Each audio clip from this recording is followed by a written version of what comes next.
Nesse vídeo eu vou te ensinar a usar uma técnica para resolver conflitos baseada em neurociência que funciona de maneira maravilhosa. Ainda hoje encontrei com um amigo meu, ele me falou: Marcos, sabe aquela técnica que você me ensinou um dia? Eu usei essa semana numa situação com a minha família e rapaz, foi maravilhoso, me ajudou a resolver a situação de uma maneira muito melhor do que se eu tentasse fazer do modo antigo. E ela funciona porque ela é baseada em ciência, em neurociência.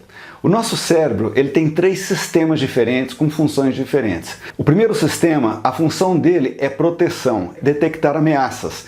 Eu vou representar ele aqui por um cãozinho de guarda. Ele é o seu cão de guarda que late para estranhos e talvez para amigos também, mas ele fica procurando detectar ameaças. E tem na verdade uma parte do nosso cérebro chamado amígdalas, são 2 pelotinhas na base do nosso cérebro, não tem nada a ver com a amígdala da garganta. E essa parte do nosso cérebro, ela fica rastreando as informações que vêm através dos órgãos de sentido, como visão, audição e assim por diante, procurando sinais de que alguma coisa não está certo. Então esse é o nosso cão de guarda e ele late, ele faz barulho na nossa mente quando ele percebe que alguma coisa pode se tornar uma ameaça. Uma das principais ameaças que ele detecta é a ameaça social. O que é isso? No passado, quando nós vivíamos ainda em tribos, rejeição social, ou seja, ser excluído do meu grupo, significava a morte, significava que eu ia ficar fora da tribo, à mercê dos animais do campo, à mercê das tribos inimigas que estavam à volta. Então, quando eu era excluído socialmente, isso representava a minha morte. E por isso nós aprendemos, o nosso cérebro foi configurado ao longo dos anos para detectar a ameaça social como uma ameaça de vida. E é por isso que quando nós estamos discutindo, por exemplo, o nosso cãozinho da ameaça ele começa a latir. A nossa mente fica conturbada porque aquilo lá é interpretado como uma ameaça social, que é uma ameaça inconscientemente recebida como uma ameaça de vida, ameaça contra a minha vida.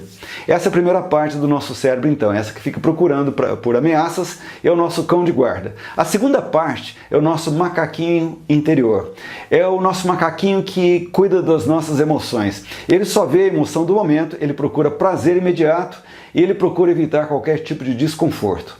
E ele é quem vai, por exemplo, te levar para comer um doce, e porque ele parece apetitoso ou fazer alguma coisa que você tem vontade naquela hora, ele só enxerga o presente e o prazer que ele pode obter naquele momento. E por isso ele é comparado a um macaquinho. Ele, no nosso cérebro, ele é o nosso sistema chamado de límbico, é o que cuida das nossas emoções então. E por último, tem o nosso cientista, que ele acontece aqui na frente do nosso cérebro, é chamado de córtex pré-frontal, essa área, e ele que faz ponderações, análises, ele quer saber se essa ação vale a pena ou não, quais são os possíveis resultados de eu fazer assim ou assado. E é porque nós temos essa capacidade de avaliação, de julgamento, é que nós, por exemplo, não fazemos xixi na rua se nós estamos com vontade de fazer xixi. É porque nós temos aí um cientista que pondera, ele avalia consequências, então nos ajuda a tomar uma decisão mais ponderada. Bom, em situações normais, quando você está conversando amigavelmente com uma pessoa, o seu cãozinho de guarda, ou seja, suas amígdalas vão estar dormindo, o seu macaquinho vai estar atento a oportunidades para você expressar emoções ou obter alguma forma de prazer ali através daquela conversa. E o seu cientista vai estar avaliando, pensando, imaginando qual vai ser a sua resposta, o que você vai comentar em seguida e assim por diante. Até aí tudo bem. O problema é que quando a conversa se torna uma discussão e talvez um desentendimento, nesse momento o seu cãozinho ele começa a latir, falou: opa, tem uma ameaça aqui, vamos tomar cuidado porque essa situação pode virar uma rejeição aqui.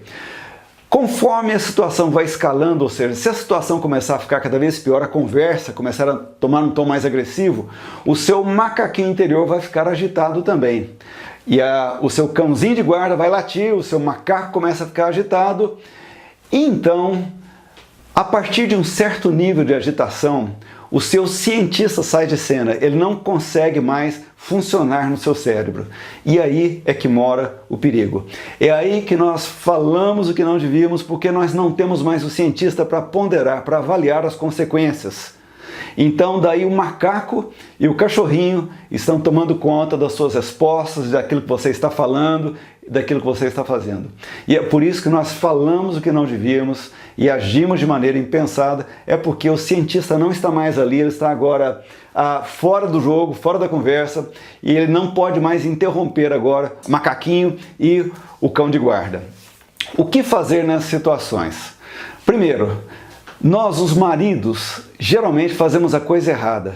O que a gente faz? A gente quer explicar o que aconteceu, explicar do meu ponto de vista, explicar de uma maneira lógica aquilo que aconteceu. O problema é que o cientista do outro está fora da situação, ou seja, a outra pessoa nesse momento não consegue receber as informações que você vai passar de uma maneira lógica, porque os emocionais estão exaltados. Então, nesse momento, presta atenção todos, mas principalmente maridos, nesse momento não adianta querer explicar as situações e usar de muita lógica. A única coisa que funciona nessas situações é acalmar o macaquinho e o cão de guarda. E a gente faz isso não tentando explicar, não tentando ganhar a discussão. Aliás, nesse momento, ganhar a discussão é a pior coisa que pode acontecer. Porque depois as emoções ainda estão conturbadas.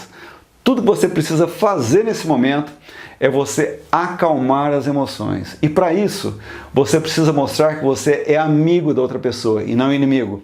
Se a outra pessoa continua interpretando os seus sinais como os de um inimigo, o emocional vai continuar exaltado, o cãozinho de guarda vai continuar latindo e o macaco vai continuar em pânico. Ou seja, cientista, o tomador ponderado de decisões, não está nesse jogo, você não vai conseguir ser entendido. Então, como é que a gente acalma o macaquinho e o cachorrinho? A gente acalma o macaquinho e o cachorrinho tendo uma atitude diferente nessa conversa, mostrando que nós somos amigos, mostrando que a nossa intenção é amar a outra pessoa, aceitar a outra pessoa e não ganhar a discussão.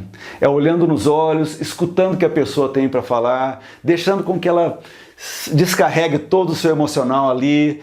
E aí, querido, então, fala mais um pouco então, me conta mais, foi isso que você sentiu? Olha, eu senti assim também.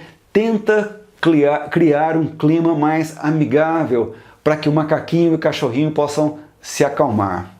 Uma vez que eles se acalmaram e os emocionais não estão mais tão agitados, talvez daí você possa explicar um pouco aquilo que você entendeu da conversa ou da situação, seja lá o que for. Então, o resumo de tudo é isso. Não tente usar lógica quando as emoções estão exaltadas. Não funciona. O segredo é você esperar as emoções acalmarem, trabalhe para que as emoções acalmem e daí sim você pode tentar conversar de cientista para cientista, ou seja, a parte do cérebro que está falando e a parte do cérebro que está escutando são a mesma. Mas se você fizer o contrário, não vai dar certo. Fica então uma dica quentíssima, funciona muito bem e dá muito resultado. Se você fizer isso, você vai ver que realmente funciona.